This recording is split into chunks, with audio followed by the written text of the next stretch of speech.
बिस्मिल्लाहिर्रहमानिर्रहीम।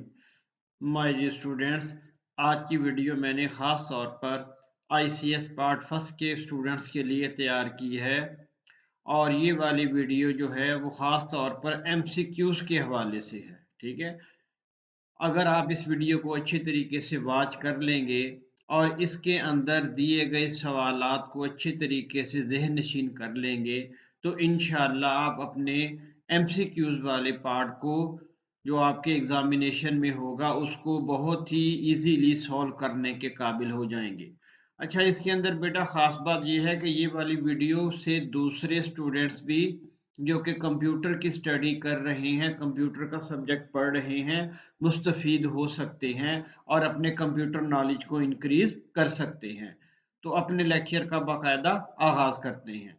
जो हमारे पास सबसे पहला एमसीक्यू है वो कि how many types of language translators are there, कि लैंग्वेज ट्रांसलेटर्स की कितनी अकसाम होती हैं।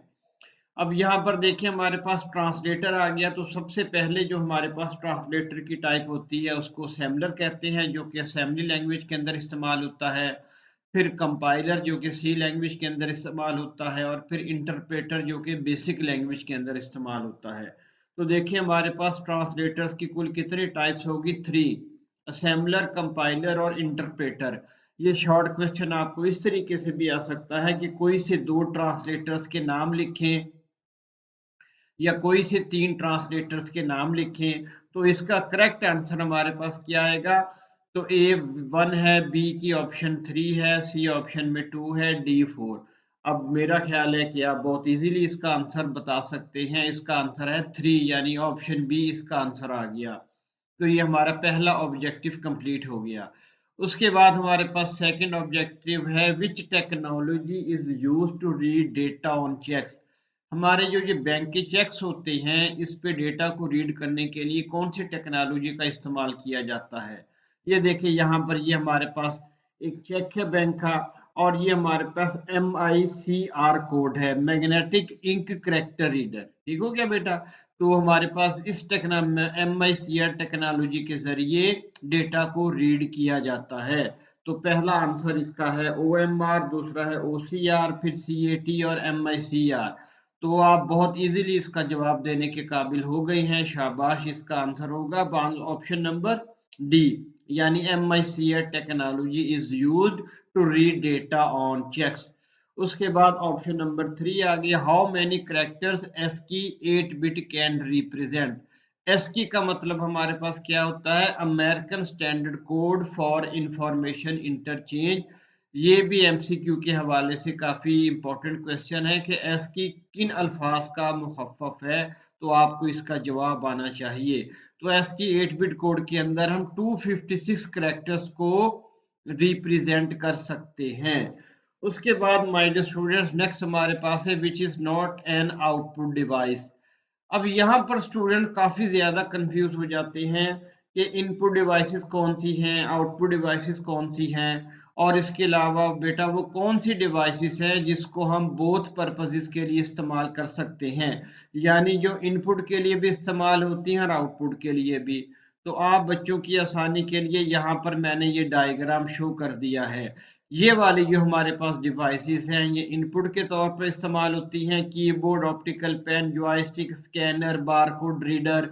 और आउटपुट के लिए headphone, headset, screen, laser printer, plotter, inkjet printer, speaker वगैरह। ठीक है, और ये वाले जो डिवाइसेस हैं ये दोनों पर्पसेस के लिए इस्तेमाल होती हैं, इनपुट के लिए भी और आउटपुट के लिए भी। इसके अंदर जो सबसे ज़्यादा इस्तेमाल होने वाली आमतौर पर डिवाइस है वो टच स्क्रीन है, जो आपके मोबाइल की टच स्क्रीन है, या LCD भी ऐसी टच स्क्रीन के अंदर मौजूद होती है।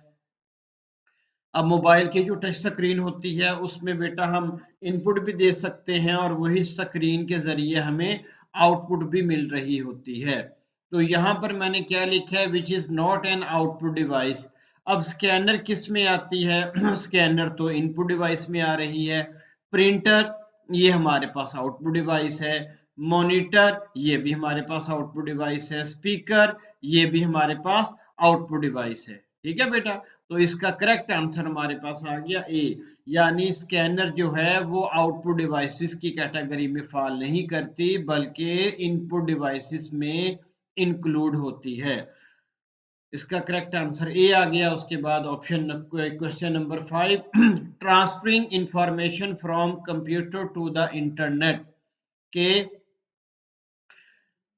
ट्रांसफर करना इंफॉर्मेशन को कंप्यूटर से इंटरनेट। अब इसके अंदर बेटा दो चीजें हमारे पास होती हैं। पहली चीज हमारे पास होती है डाउनलोडिंग, दूसरी चीज डाउनलोड या डाउनलोडिंग, दूसरी चीज होती है अपलोड। जब हम अपने कंप्यूटर से इंटरनेट पे कोई इंफॉर्मेशन भेजते हैं, इसको कहते हैं अपलोड करना। ये हमारा कंप्यूटर ये इंफॉर्मेशन को हम सेंड कर रहे हैं इंटरनेट पर, इस प्रोसेस को अपलोड कहते हैं। और जब इंटरनेट से अपने कंप्यूटर पे कोई चीज हम लेके आते हैं, इसको कहते हैं डाउनलोड। क्लियर होगी बात? तो transferring information from computer to the internet. अब from computer to the internet, तो इससे हम क्या कहेंगे? अपलोडिंग या अपलोड। क्लियर होगी बात? और ये बहुत ही अहम ऑब्जेक्टिव है, अक्सर पुराने पेपर्स के अंदर आपको इन दोनों में से कोई एमसीक्यू लाजमी तौर पर मिल जाता है। ठीक है बेटा? उसके बाद question number 6, the function that is used to get the maximum value in MS Excel is called. अगर हमने मैक्सिमम वैल्यू को फाइंड आउट करना है माइक्रोसॉफ्ट एक्सेल प्रोग्राम के अंदर, तो उसके लिए मैक्स फंक्शन इस्तेमाल होता है। ठीक है, ये देखिए यहाँ पर मैंने मेंशन कर दिया है max. The Excel max, max mean maximum, the Excel max function returns the largest numeric value in a range of values. अगर हमारे पास काफी ज्यादा वैल्यूज मौजूद हों और उसमें से हमने मैक्सिमम वैल्यू को यानी लार्जेस्ट वैल्यू को फाइंड आउट करना हो, उसके लिए मैक्स का फंक्शन इस्तेमाल होता है। अब साथ ही मैंने मिन यानी मिनिमम का फंक्शन भी लगा दिया है। ठीक है बेटा? Minimum the Excel minimum function returns the smallest numeric value in a range of values. ये जो मिनिमम फंक्शन है ये मैक्सिमम वैल्यू के इनवर्स होता है।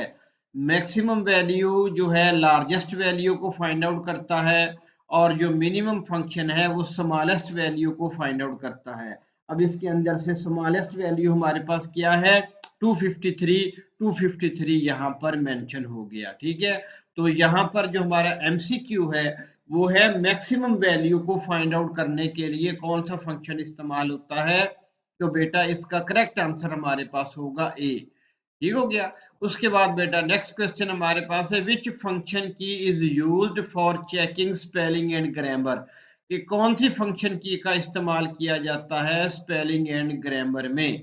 अब ये कुछ इंपॉर्टेंट फंक्शन कीज के जो मैंने जो फंक्शन कीज के कुछ इंपॉर्टेंट मैंने जो उनकी टास्क है, उनके काम है, उनको यहाँ पर मेंशन कर दिया है। आप इसको एक दो दफा पढ़ लेंगे तो ये आपके जहन में रह जाएगा।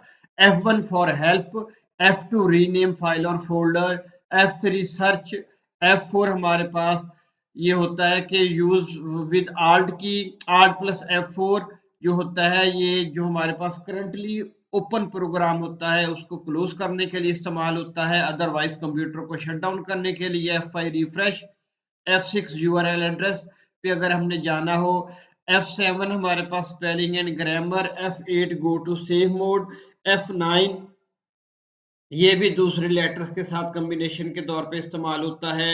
शिफ्ट प्लस F10 हमारे पास पॉपअप मेन्यू को डिस्प्ले करने के लिए इस्तेमाल होता है, और F11 फुल स्क्रीन इन वेब ब्राउजर, और F12 फाइल सेव एज के लिए। ठीक हो क्या बेटा? तो यहाँ पर हमारे पास क्या है, which function key is used for checking spelling and grammar. तो ये लिखिए F7 spelling check in MS office. तो इसका करेक्ट आंसर हमारे पास आ जाएगा F7।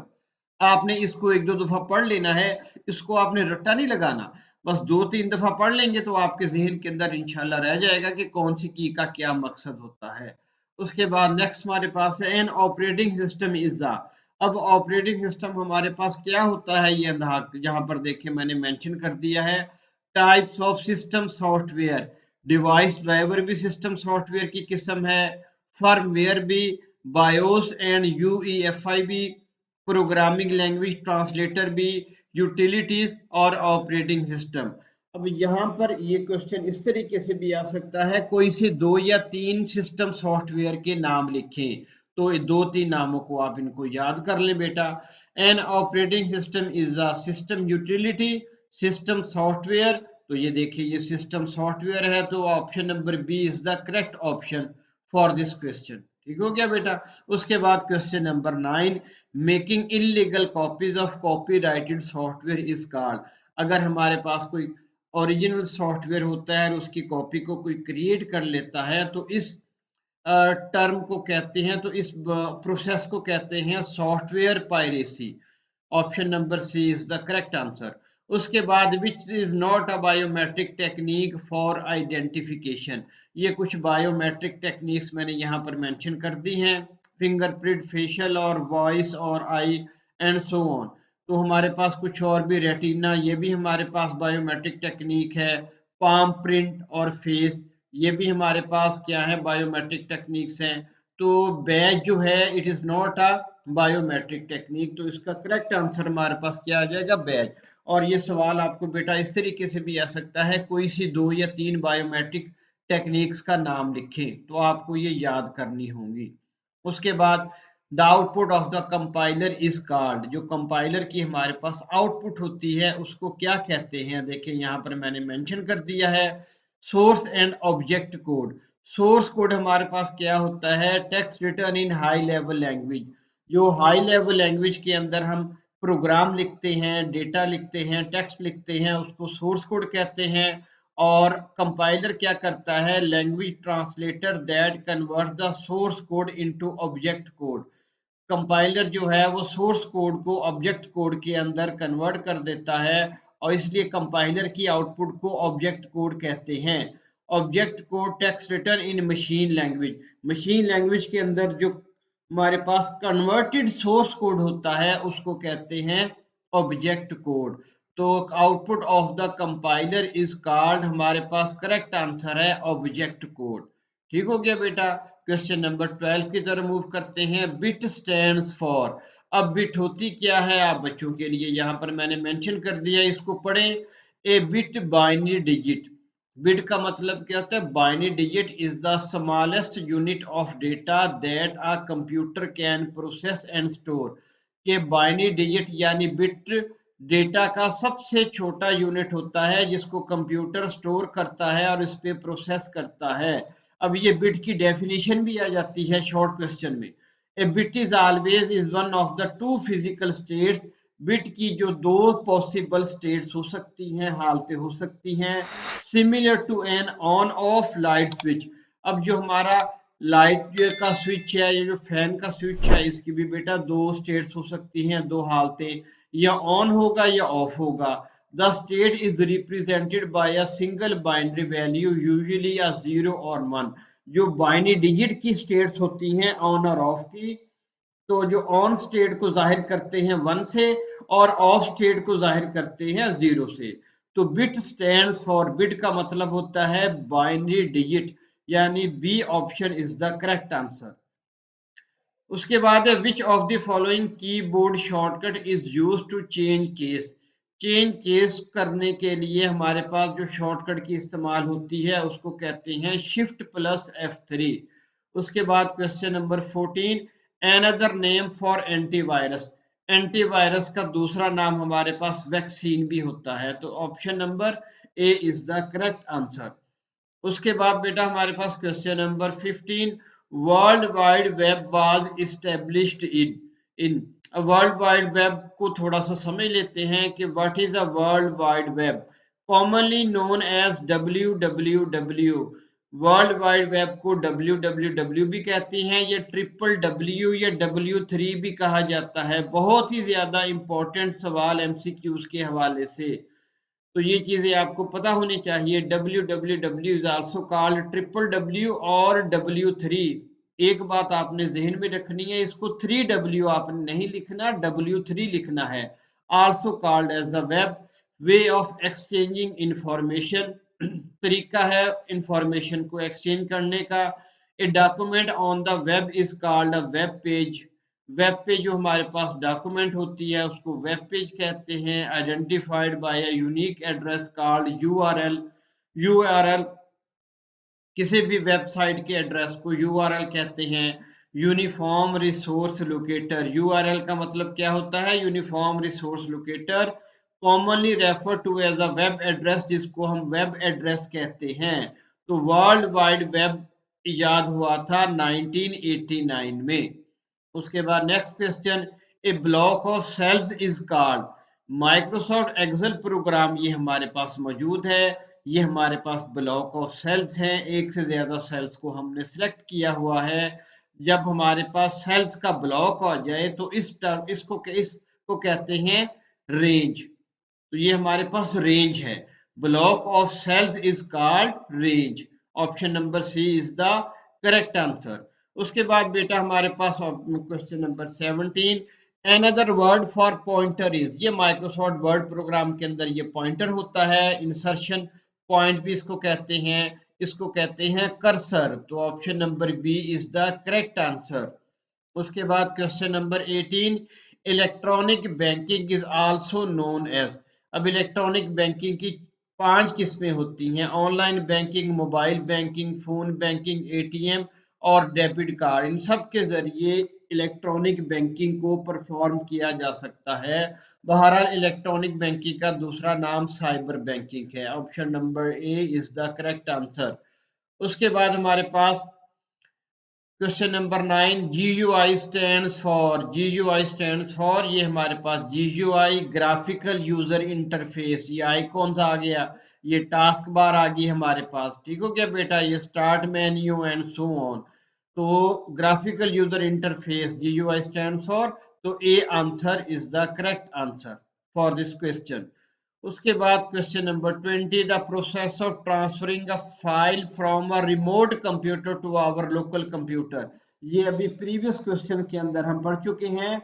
रिमोट कंप्यूटर से हमारे लोकल कंप्यूटर पे इंफॉर्मेशन को ट्रांसफर करने का अमल कहलाता है डाउनलोडिंग। उसके बाद question number 21, formula can only be applied on values. Microsoft Excel program में या माइक्रोसॉफ्ट वर्ड प्रोग्राम में सिर्फ वैल्यूज के ऊपर फार्मूला अप्लाई होता है। उसके बाद question number 22, each computer on a network is called. ये हमारे पास नेटवर्क है और हर हमारे यानी ये कंप्यूटर कनेक्टेड हैं, एक नेटवर्क के अंदर मौजूद हैं। अब हर जो कंप्यूटर कनेक्टेड है नेटवर्क के अंदर, इसको कहते हैं नोड। तो हमारे पास each computer on a network is called node. तो सी इसका करेक्ट आंसर हमारे पास आ गया। ये नोड की डेफिनेशन भी तैयार हो गई कि व्हाट इज नोड। तो हम लिखेंगे each computer on a network is called a node. ये शॉर्ट क्वेश्चन बड़ा इंपॉर्टेंट है, उस प्रीवियस पेपर्स के अंदर ये वाला क्वेश्चन काफी दफा आ चुका है। उसके बाद बेटा question number 23, the process of converting digital signal into analog signal by modem. Modem का मतलब होता है मॉड्यूलेशन और डीमॉड्यूलेशन। तो हमारे पास ये मॉड्यूलेशन आ गया। द प्रोसेस ऑफ कन्वर्टिंग, जब डिजिटल टू एनालॉग कन्वर्जन होती है उसको मॉड्यूलेशन कहते हैं, और जब एनालॉग टू डिजिटल कन्वर्जन होती है उसको डीमॉड्यूलेशन कहते हैं। और मोडेम किसका एब्रीविएशन है? डीमॉड्यूलेशन और मॉड्यूलेशन का। ठीक हो गया बेटा। अब आप देखें, एक सवाल से हमारे कई MCQs तैयार हो रहे हैं, इसलिए आपने तमाम वीडियो को, कंप्लीट वीडियो को अच्छे तरीके से वॉच करना है। उसके बाद question number 24 sorry, the register holds the address of the next instruction to be fetched for execution. कि हमारे पास कौन सा रजिस्टर होता है जिसके पास नेक्स्ट इंस्ट्रक्शन का एड्रेस होता है जिसने एग्जीक्यूट होना है? तो इसका करेक्ट आंसर है program counter register. Question number 25, software that is available free for a limited period is called. यहाँ पर देखें मैंने थोड़ा मेंशन कर दिया, व्हाट आर शेयरवेयर।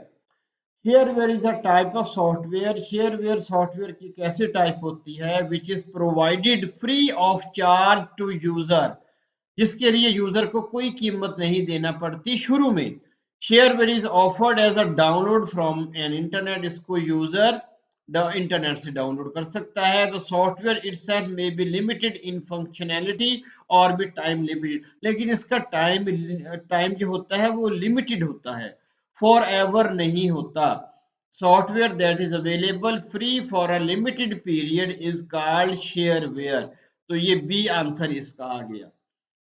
उसके बाद question number 26, data processing is also known as, data processing को कंप्यूटिंग भी कहा जाता है। Question number 27, XGA resolution is, XGA हमारे पास इसकी जो रेजोल्यूशन होती है वो क्या होती है, हमारे पास ये ग्राफिक्स एडॉप्टर होते हैं या इन्हें ग्राफिक्स एरे भी कहा जाता है। Extended graphic array, super video graphic array और वीडियो ग्राफिक एरे। जो XGA की रेजोल्यूशन होती है वो होती है 1024 मल्टीप्लाई बाय 768, 1024 मल्टीप्लाई बाय 768। तो इसका करेक्ट आंसर ये आ गया। लेकिन SVGA की रेजोल्यूशन का भी आपको पता होना चाहिए और VGA की रेजोल्यूशन का भी आपको बेटा पता होना चाहिए। ये दोनों क्वेश्चन भी MCQ के हवाले से काफी ज्यादा इंपॉर्टेंट हैं। बहरहाल XGA resolution is 1024 multiply by 768। उसके बाद question number 28, DSL stands for, DSL का मतलब होता है डिजिटल सब्सक्राइबर लाइन। उसके बाद question number 29, which of the following is not a type of network, network की कई किस्में होती हैं उनको थोड़ा सा देख लेते हैं। LAN, local area network, MAN, metropolitan area network, वैन, वाइड एरिया नेटवर्क। तो वैन भी हो गया, देखें लैन भी हो गया, मैन भी हो गया, तो नैन नेटवर्क की किस्म नहीं है। ये साथ थोड़ा मैंने लोकल एरिया नेटवर्क के बारे में मेंशन भी कर दिया है ताकि आपको इसके बारे में क्वेश्चन आए तो आप कुछ ना कुछ लिख सकें। It is used for building like office, transmission speed of data is high. Metropolitan area network used for cities, ठीक हो गया बेटा, और transmission speed of data is average. Wide area network is used multiple for covering multiple cities, countries और contents, contents कहते हैं continents, continents कहते हैं बड़े आजम को बेटा। उसके बाद transmission speed of data is low to average, इसकी जो ट्रांसमिशन स्पीड होती है वो निस्बतन कम होती है। तो इसका करेक्ट आंसर हमारे पास बेटा क्या आ जाएगा, बी। बी जो है वो नेटवर्क की टाइप नहीं है। उसके बाद question number 30, television broadcast is an example of, हमारे पास ये ट्रांसमिशन मोड होते हैं, डेटा ट्रांसमिशन मोड। पहले को कहते हैं सिंप्लेक्स, जिसके अंदर डेटा सिर्फ एक साइड पे ट्रेवल करता है। और फिर आ गया डुप्लेक्स, डुप्लेक्स के अंदर दो टाइप्स हैं, इसके सब टाइप्स, हाफ डुप्लेक्स और full duplex. Half duplex both and directions but in one direction at a time, half duplex के अंदर दोनों डायरेक्शंस के अंदर डेटा मूव करता है लेकिन एक वक्त में एक डायरेक्शन में। फिर आगे full duplex, both direction at the same time. अब सिंप्लेक्स हमारे पास क्या है, television broadcast is an example of simplex. उसकी वजह हमारे पास क्या है, अब हम जो है टेलीविजन स्टेशन से हमारे टेलीविजन की तरफ डेटा मूव करता है, हम अपने टेलीविजन सेट से टेलीविजन स्टेशन की तरफ डेटा को मूव नहीं कर सकते, इसलिए television broadcast is an example of simplex data transmission mode. उसके बाद बेटा question number 31, which mode replaces the existing text, कौन सा मोड एग्जिस्टिंग टेक्स्ट को रिप्लेस कर देता है। अब यहां पर देखिए words to know, number 1 insert mode, number 2 over time mode. जब हम माइक्रोसॉफ्ट वर्ड प्रोग्राम के अंदर डेटा को लिखते हैं तो डेटा को लिखने की हालतें, डेटा को लिखने के दो मोड हो सकते हैं। डिफॉल्ट मोड होता है insert mode, the method of operation used for inserting new text within existing in a document, simple, बिल्कुल सिंपल। और ओवर टाइम मोड क्या करता है, the method of operation use to replace existing text in a document with new text, यानी over time mode के अंदर जो existing text होता है, मौजूदा टेक्स्ट होता है, वो नए टेक्स्ट के साथ रिप्लेस हो जाता है। Which mode replaces the existing text, तो ऑब्वियसली आप इसका जवाब बताएंगे over time mode. Option number A is the correct answer.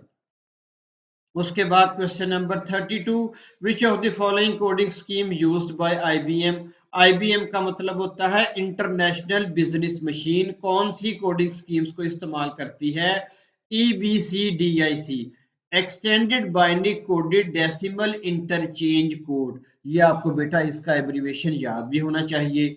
उसके बाद which is a type of RAM, के रैम की कौन सी टाइप है। अब यहां पर देखिए types of RAM, number 1 S RAM static RAM और number 2 D RAM dynamic RAM. तो एस रैम हमारे पास करेक्ट आंसर, बाकियों को आप छोड़ दे रहने दें, तो option number A is the correct answer. ये भी सवाल आ जाता है शॉर्ट क्वेश्चन में कि रैम की कितनी अकसाम होती हैं, उनके नाम लिखें। उसके बाद question number 34, which one is the fastest memory, दर्ज झेल में से कौन सी मेमोरी फास्टेस्ट है। ये बेटा इस डायग्राम को अच्छे तरीके से आपने ज़हन नशीन कर लेना है। बहुत ही ज्यादा अहम डायग्राम है, अक्सर पुराने पेपरों में से आपको शॉर्ट क्वेश्चन और एमसीक्यूज में से इसमें से सवाल मिलेंगे। अब यहाँ पर आप पहले मेमोरी की तरतीब देखें। सबसे पहले मैग्नेटिक टेप, फिर मैग्नेटिक डिस्क, फिर मेन मेमोरी, फिर कैश मेमोरी, फिर रजिस्टर। जब हम स्पीड की बात करते हैं तो सबसे ज्यादा स्पीड होगी रजिस्टर की, फिर कैश मेमोरी की, फिर मेन मेमोरी की, फिर मैग्नेटिक डिस्क की, फिर मैग्नेटिक टेप की। लेकिन जब हम साइज के मुताबिक मेमोरी की बात करेंगे तो सबसे ज्यादा साइज होगा मैग्नेटिक टेप का, फिर मैग्नेटिक डिस्क का, फिर उससे कम मेन मेमोरी का, उससे कम कैश मेमोरी का, उससे कम रजिस्टर का। ठीक हो गया बेटा बात। ये मैंने इसको एरो की मदद से मेंशन भी कर दिया ताकि आप बच्चों को याद करने में किसी किस्म की डिफिकल्टी का सामना ना करना पड़े। Which one is the fastest memory, कौन सी मेमोरी फास्टेस्ट है। अब देखिए यहाँ पर क्या लिखा हुआ, रजिस्टर। ये C option is the correct answer for this question. ठीक हो क्या बेटा। ये मैं फिर आपसे कह रहा हूं कि इस डायग्राम को अच्छे तरीके से आपने ज़हन नशीन कर लेना है। उसके बाद question number 35, the secret word or number used for computer security is called. ये हमारे पास है, what is password, a secret series of characters that enable the user to access a file computer or program. ये हमारे पास lock नहीं होता, lock ताला, हम किसी कमरे को या अलमारी को ताला लगाते हैं तो हम ही उसे ओपन कर सकते हैं क्योंकि हमारे पास उसकी चाबी होती है। तो पासवर्ड भी कंप्यूटर के सॉफ्टवेयर के ऊपर एक तरह का लॉक होता है कि जिसके जरिए अपने डेटा को आप सिक्योर बना सकते हो। तो हमारे पास क्या है, इसका करेक्ट आंसर आ जाएगा पासवर्ड। नेक्स्ट क्वेश्चन आ गया, विच of the following is not an antivirus program. ये कुछ एंटीवायरस प्रोग्राम्स के नाम मैंने यहाँ पर लिख दिए हैं। ठीक हो गया। तो हमारे पास जो रेड लॉफ है ये एंटीवायरस प्रोग्राम नहीं है, बाकी सारे एंटीवायरस प्रोग्राम है। शॉर्ट क्वेश्चन के अंदर ये सवाल भी आ सकता है, कोई से दो एंटीवायरस प्रोग्राम्स के नाम लिखें, तो आपको ये लिखने होंगे बेटा। ठीक हो गया, दो या तीन याद कर ले कोई से। उसके बाद question number 37, common font size in business document.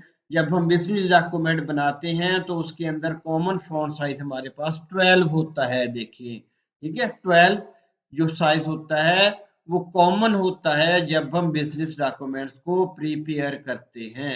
तो correct answer is B.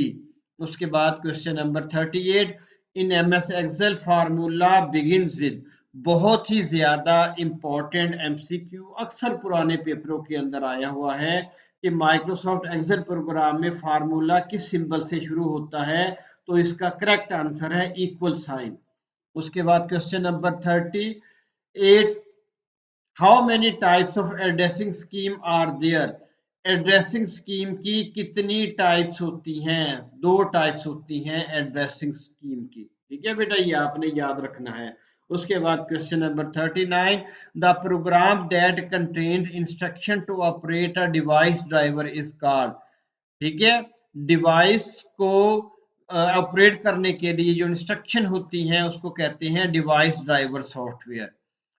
Question number हमारे पास आ गया 39, the intersection of a row and a column. जो हमारे पास रो एंड कॉलम का जो इंटरसेक्शन होता है बेटा उसको क्या कहते हैं, उसको कहते हैं सेल।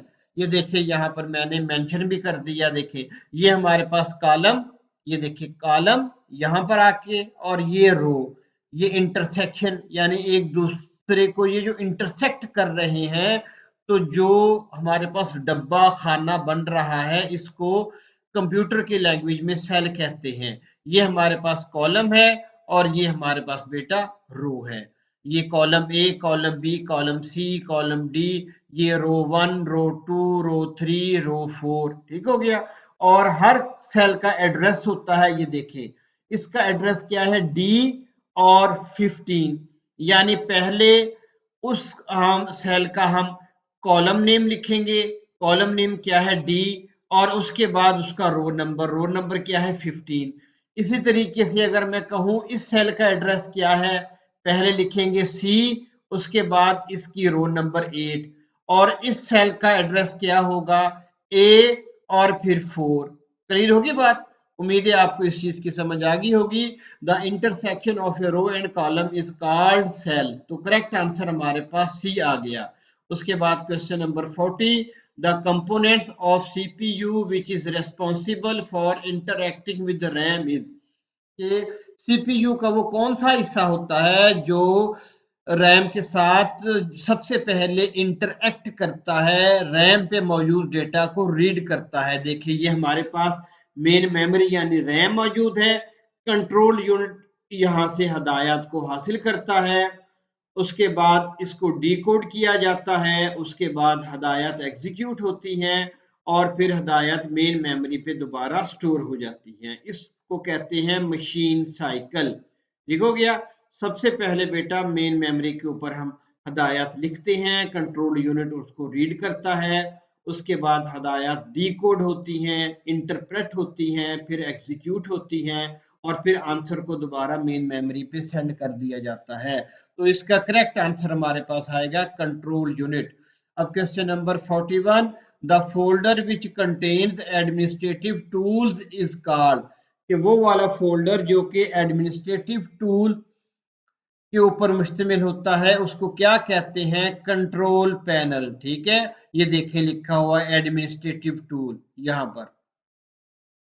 तो control panel is the correct answer, B, option number B हमारे पास। उसके बाद क्वेश्चन नंबर 42, मूविंग अप और down in a word processing document is called.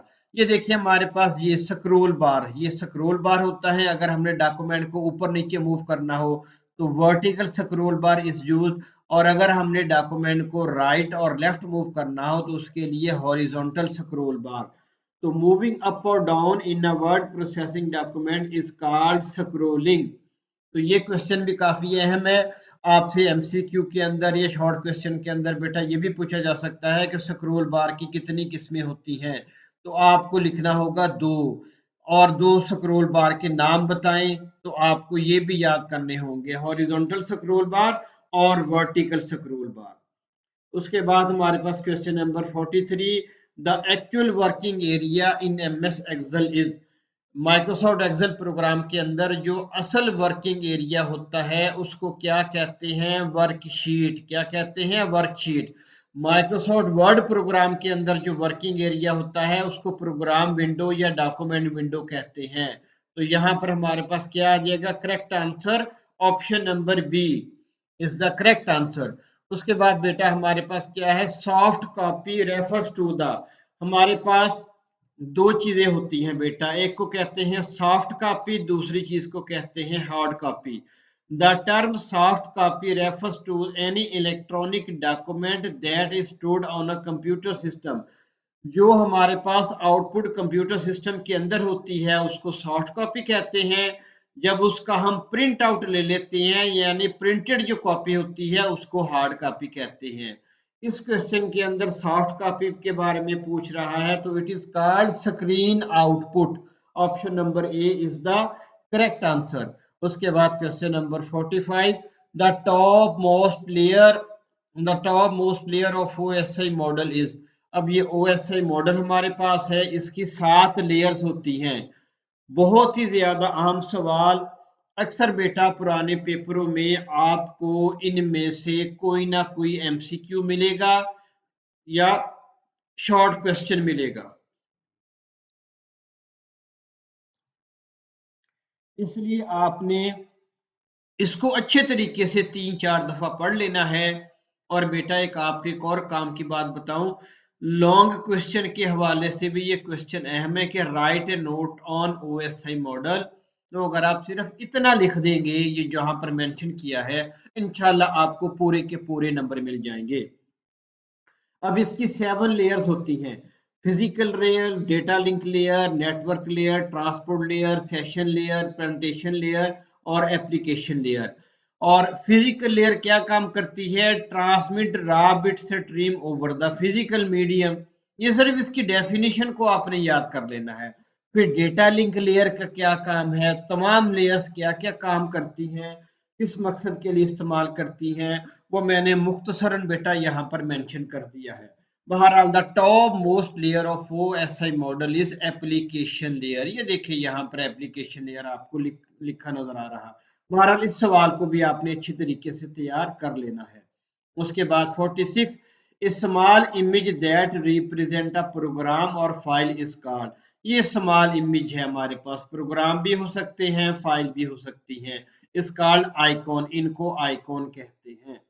उसके बाद 47, we press enter key in MS Word to create. जब Microsoft Word program के अंदर हम एंटर की को प्रेस करते हैं तो नया पैराग्राफ क्रिएट हो जाता है। Question number 48, A workbook is a collection of sheets. एक वर्कबुक के अंदर काफी ज्यादा शीट्स होती हैं। उसके बाद आ गया the length of IP address is. ये हमारे पास आईपी एड्रेस है, internet protocol address, a number used to identify computer और नेटवर्क ऑफ अ कंप्यूटर। ठीक है, उसको हम आईपी एड्रेस कहते हैं। अब ये आईपी एड्रेस की मैंने एग्जांपल दी। इसके 4 पार्ट्स होते हैं, first part, second part, third part and fourth part. और हर पार्ट जो है वो 8 बिट्स लेता है, यानी 1 बाइट। अब 8 को 4 के साथ मल्टीप्लाई करें तो 32 बिट्स होगी हमारे पास। ठीक है, तो हमारे पास the length of IP address is हमारे पास क्या आ जाएगा बेटा? 32 बिट्स। ये इसका आंसर आ गया। अब इसकी डेफिनेशन भी आपने याद कर लेनी है, छोटी सी डेफिनेशन है। उसके बाद question number 50, printed image can be converted into digital form using. अगर हमारे पास कोई पिक्चर है, कोई हमारे पास डॉक्यूमेंट है, उसको हमने डिजिटल फॉर्म के अंदर लेके जाना है, उसके लिए स्कैनर का इस्तेमाल किया जाता है। ये स्कैनर की सारी डेफिनेशन भी तैयार होगी शॉर्ट क्वेश्चन के हवाले से। उसके बाद बेटा question number 51, which one connects to similar network. ये नेटवर्क 1 आ गया, ये नेटवर्क 2 आ गया, और इनको आपस में हमने कनेक्ट करना है तो उसके लिए ब्रिज डिवाइस का इस्तेमाल किया जाता है। तो option number B is the correct answer for this question. उसके बाद बेटा क्वेश्चन नंबर 52, डी जियोर्स मीन। ये हमारे पास नेटवर्क स्टैंडर्ड्स होते हैं, पहले को कहते हैं डिफेक्टो, दूसरे को कहते हैं डी जियोर। डिफेक्टो मीन्स बाय फैक्ट्स और डी जियोर मीन्स अकॉर्डिंग टू लॉ और रेगुलेशंस। ठीक हो गया, इन दोनों की डेफिनेशन भी आप याद कर लें, शॉर्ट क्वेश्चन के हवाले से काफी ज्यादा अहम है। बहरहाल डी जियोर मीन अकॉर्डिंग टू लॉ, ये यहाँ लिखा हुआ है अकॉर्डिंग टू लॉ। उसके बाद हमारे पास बेटा question number 53, the extension of MS word file is. MS word file की जो एक्सटेंशन होती है डॉट डॉक होती है। उसके बाद question number 54, default name of first sheet in any workbook is. किसी भी वर्कबुक के अंदर जो डिफॉल्ट नेम होता है पहली शीट का वो होता है शीट 1। ये देखिए पहले शीट का नाम शीट 1, दूसरी शीट का नाम शीट 2, तीसरी शीट का नाम शीट 3 एंड सो ऑन। तो करेक्ट आंसर इज शीट 1। उसके बाद question number 55, a collection of related web pages is called. अब हमारे पास website design structure, a website is a collection of web pages. ठीक हो गया, रिलेटेड वेब पेजेस हमारे पास वेबसाइट वाला जवाब करेक्ट होगा। A website is a collection of web pages that are linked together. Web pages contain text, graphics, sound, and video clips. The first page, which links to all the others, is called the home page. ठीक है, जो पहला page होता है हमारे पास किसी भी website का, उसको बेटा कहते हैं उसको हम कहते हैं होम पेज। ठीक हो गया बेटा, तो ये होम पेज की डेफिनेशन भी तैयार हो गई। तो इसका करेक्ट आंसर हमारे पास है वेबसाइट।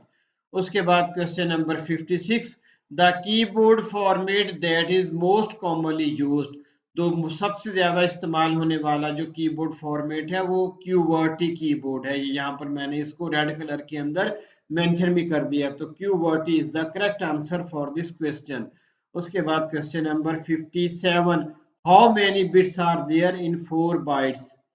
4 बाइट्स के अंदर कितनी बिट्स होंगी, ये देखिए यहाँ पर ये मैंने टेबल मेंशन कर दिया है कि हमारे पास 4 बिट्स की 1 निबल होती है, 8 बिट्स की हमारे पास 1 बाइट होती है, और बाकी जो यूनिट्स हैं मेजर करने के मेमोरी के वो भी मैंने यहाँ पर मेंशन कर दिए हैं। ये पूरे याद करने की ज़रूरत नहीं है, बस अब ये यहाँ तक पेटाबाइट तक याद कर ले, यहाँ तक याद कर ले काफ़ी है, ठीक है। तो इसका करेक्ट आंसर हमारे पास क्या आ जाएगा, 32। उसके बाद हमारे पास question number 58, OSI model consist of. OSI model के अंदर कितनी लेयर्स होती हैं, अभी चंद क्वेश्चन पहले हमने इसको पढ़ा भी है, 7 लेयर्स होती हैं, ठीक है बेटा। उसके बाद question number 59, temporary storage area with in CPU is called register. ये जो आर्जी तौर पर डेटा को स्टोर करने की जगह होती है CPU के अंदर, उसको रजिस्टर कहते हैं। उसके बाद the extension of executable file, तो एग्जीक्यूटेबल के पहले 3 वर्ड क्या है, exe, तो ये इसका जवाब आ गया। एग्जीक्यूटेबल फाइल की एक्सटेंशन .exe होती है। उसके बाद question number 61, which of the following is not a type of बस इन कंप्यूटर। कंप्यूटर के अंदर जो बसेस होती हैं उसकी 3 टाइप है, कंट्रोल बस, एड्रेस बस और डेटा बस। कंट्रोल बस भी आ गई, और हमारे पास एड्रेस बस भी आ गई, और डेटा बस भी आ गई। टाइमर बस जो है वो डेटा बस की हमारे पास जो बस की टाइप नहीं है, तो करेक्ट आंसर इज टाइमर बस। उसके बाद बेटा हमारे पास question number 62, clipboard stores dash in word processing. इसका लफ्ज है, इसका जवाब है कॉपीड टेक्स्ट। जब हम डेटा को कट या कॉपी करते हैं तो वो डेटा क्लिपबोर्ड के अंदर चला जाता है। ये देखिए वर्ड प्रोग्राम के अंदर ये आपको लिखा नजर आ रहा है क्लिपबोर्ड, और फिर जब आप इस पे क्लिक करेंगे, जब आप क्लिक करेंगे तो क्लिपबोर्ड ओपन हो जाएगा, और सारे के सारे कॉपीड आइटम या कट किए हुए आइटम यहाँ पर आपको नजर आएंगे। और अगर आप पेस्ट आल पे क्लिक कर देंगे तो एक वक्त में सारे के सारे आइटम्स जो हैं वो हमारे डॉक्यूमेंट के अंदर पेस्ट हो जाएंगे। तो इसका करेक्ट आंसर हमारे पास है कॉपीड टेक्स्ट, यानी क्लिपबोर्ड के अंदर कॉपी किया गया टेक्स्ट स्टोर होता है। उसके बाद question number 63, the devices that are automatically detected by Windows. ऐसी डिवाइसेस जिसको विंडो ऑटोमेटिकली डिटेक्ट करती है उनको कहते हैं प्लग एंड प्ले डिवाइसेस। ये यहाँ पर मैंने इसकी डेफिनेशन को भी मेंशन कर दिया है, ठीक हो गया बेटा। तो इसका करेक्ट आंसर आ गया सी। उसके बाद question number 64, the process of producing multiple copies of a document is called. काफी ज्यादा अहम MCQ है, कई दफा पुराने पेपरों में आ चुका है। तो जब हम किसी डॉक्यूमेंट की मल्टीपल कॉपीज क्रिएट करते हैं तो उसको कहते हैं रीप्रोग्राफिक्स।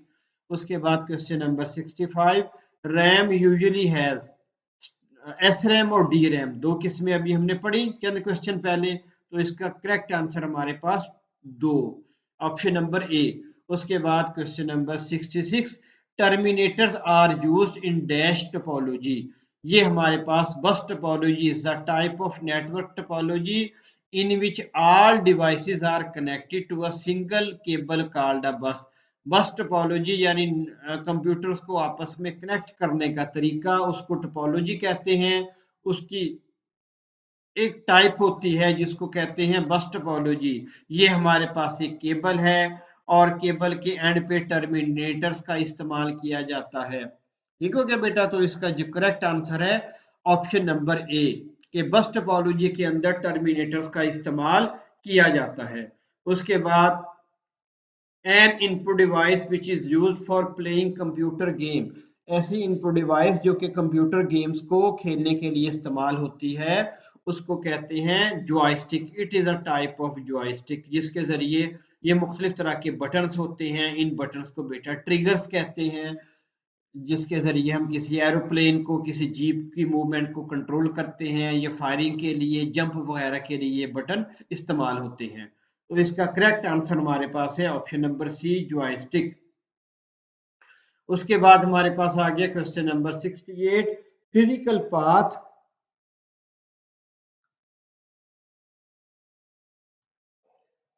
that connects the source and receiver is called। कि सोर्स और रिसीवर के दरमियान कनेक्शन को क्रिएट करने के लिए जो चीज इस्तेमाल होती है उसको क्या कहते हैं, कम्युनिकेशन चैनल कहते हैं। ठीक है बेटा। उसके बाद question number 69, which of the following is not a word processor. दर्ज इनमें से कौन सा वर्ड प्रोसेसर नहीं है, गूगल। वर्ड स्टार भी वर्ड प्रोसेसर है, वर्ड परफेक्ट भी वर्ड प्रोसेसर है, एमएस वर्ड भी वर्ड प्रोसेसर है। फिर गूगल क्या है, it is search engine, Google search engine है। उसके बाद 70, विच of the following is not a type of page margin. ये पेज मार्जिन, ये टॉप मार्जिन, ये लेफ्ट मार्जिन, ये राइट मार्जिन। ये देखें टॉप मार्जिन भी हो गया हमारे पास, राइट मार्जिन भी हो गया और लेफ्ट मार्जिन भी हो गया, और ये राइट सेंटर मार्जिन हमारे पास मौजूद नहीं होता। तो विच of the following is not a type of page margin. तो इसका करेक्ट आंसर हमारे पास आएगा ऑप्शन नंबर सी। उसके बाद question number 71, how many worksheets are contained in workbook by default. एक वर्कशीट के वर्कबुक के अंदर बाय डिफॉल्ट कितनी वर्कशीट होती हैं, तो 3 वर्कशीट मौजूद होती हैं। उसके बाद हमारे पास question number 72, which shortcut key for making the character bold. Character को बोल्ड करने के लिए कौन सी शॉर्टकट की इस्तेमाल करते हैं, कंट्रोल प्लस बी। ये कुछ शॉर्टकट की मैंने यहाँ पर मेंशन भी कर दी। कंट्रोल प्लस आई इटालिक के लिए, कंट्रोल यू अंडरलाइन के लिए, कंट्रोल बी बोल्ड के लिए, कंट्रोल वाई रीडू के लिए, कंट्रोल जेड अंडू के लिए, और कंट्रोल इक्वल साइन सबस्क्रिप्ट, और कंट्रोल शिफ्ट प्लस ये हमारे पास सुपर स्क्रिप्ट। तो यहाँ पर बोल्ड के लिए कौन सी शॉर्टकट की इस्तेमाल होती है, control plus B is the correct answer. Question number 73, a collection of raw facts and figure is called. जो रफली तौर पर हकायक का जो मजमुआ होता है उसको हम क्या कहते हैं, डेटा। बेटा क्या कहते हैं, डेटा। ये यहाँ पर डेटा इंफॉर्मेशन को मैंने मेंशन भी कर दिया, आपने इसको खुद पढ़ के अंडरस्टैंड भी कर लेना है। ठीक हो गया बेटा। उसके बाद question number 74, types of printers are. ये हमारे पास प्रिंटर, पहली किस्म इम्पैक्ट प्रिंटर, दूसरी किस्म नॉन इम्पैक्ट प्रिंटर। फिर इम्पैक्ट प्रिंटर की आगे करेक्टर प्रिंटर, लेजर प्रिंटर, और करेक्ट प्रिंटर के line printer, sorry. Impact printer की 2 किस्म कौन सी, करेक्टर प्रिंटर, लाइन प्रिंटर, और फिर करेक्टर प्रिंटर की आगे किस्म डॉट मैट्रिक्स प्रिंटर। और नॉन इम्पैक्ट प्रिंटर की 2 किस्में, करेक्टर प्रिंटर, इंकजेट प्रिंटर, और इसके अंदर पहली किस्म इंकजेट प्रिंटर और ये लेजर प्रिंटर। ठीक हो गया। तो टाइप्स ऑफ प्रिंटर के अंदर हम क्या लिखेंगे, 2 टाइप्स होती हैं बुनियादी तौर पर। Number 1 impact printer, number 2 non impact printer. उसके बाद question number 75, a network that places all nodes on a single cable is called बस टोपोलॉजी। बस टोपोलॉजी में तमाम के तमाम जो नोड्स होते हैं, कंप्यूटर होते हैं, वो सिंगल केबल से कनेक्टेड होते हैं। तो माय डियर स्टूडेंट्स, ये 75 एमसीक्यूज हमारे तैयार हो गए इसके अंदर। और जो जो एमसीक्यूज पॉसिबल हैं, जिनकी पॉसिबिलिटीज हैं आने की, वो मैंने आपको मेंशन कर दिए। आप इस फाइल को अच्छी तरीके से तैयार कर लें, इंशाल्लाह आपके एमसीक्यूज वाला पोर्शन बड़े अच्छे तरीके से सॉल्व हो जाएगा। Thank you very much.